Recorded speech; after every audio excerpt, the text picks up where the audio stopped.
আমি শ্রী গোপালচন্দ্র দাস আলোচনা করব অতি সংক্ষেপে জ্যোতিষশাস্ত্রে শনির সাড়ে সাতি কাকে বলে এবং ব্যক্তির জীবনে কী প্রভাব পড়বে।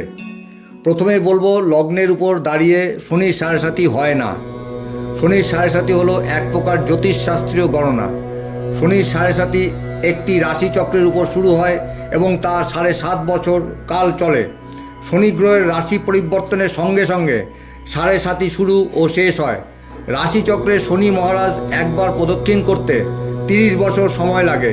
সেইখানে দাঁড়িয়ে এক একটি রাশিতে শনি মহারাজ 2.5 বছর করে থাকেন। যখন কোনো এক রাশিতে শনি মহারাজ 2.5 বছর স্টে করে বা থাকেন এবং তার আগের রাশি ও তার পরের রাশি এই 2.5 বছর যোগ 2.5 বছর যোগ 2.5 বছর এই 3টি ঘর যখন অতিক্রম করবে তখন সেটাকে বলে শনির সাড়ে সাতি। উদাহরণ দিয়ে বলা যেতে পারে, সাপোজ শনি মহারাজ ধনু রাশিতে অবস্থান করছেন, তাহলে ধনু রাশির সাড়ে সাতি চলছেই, তার সঙ্গে তার আগের রাশি মানে বৃশ্চিক রাশি এবং ধনু রাশির পরের রাশি মানে মকর রাশিতে সাড়ে সাতি চলছে। আবার যখন শনি মহারাজ এগিয়ে মকর রাশিতে অবস্থান করবেন তখন বৃশ্চিক রাশির সাড়ে সাতি শেষ হয়ে যাবে, কিন্তু মকরের সাড়ে সাতি চলবেই।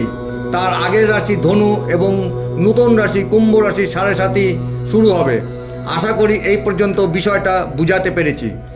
এই শনি গ্রহের সাড়ে সাতির প্রভাবে জাতক জাতিকার জীবনে বেশ কিছু পরিবর্তন ও সমস্যা লক্ষ্য করা যায়, যেমন স্বাস্থ্য সমস্যা, কর্মক্ষেত্রে বাধা, আর্থিক সমস্যা, প্রেমের সম্পর্ক, বিবাহিত জীবনের সমস্যা, মানসিক চাপ ও উদ্বেগের পরিমাণ বৃদ্ধি, হতাশা ইত্যাদি দেখা দিতে পারে।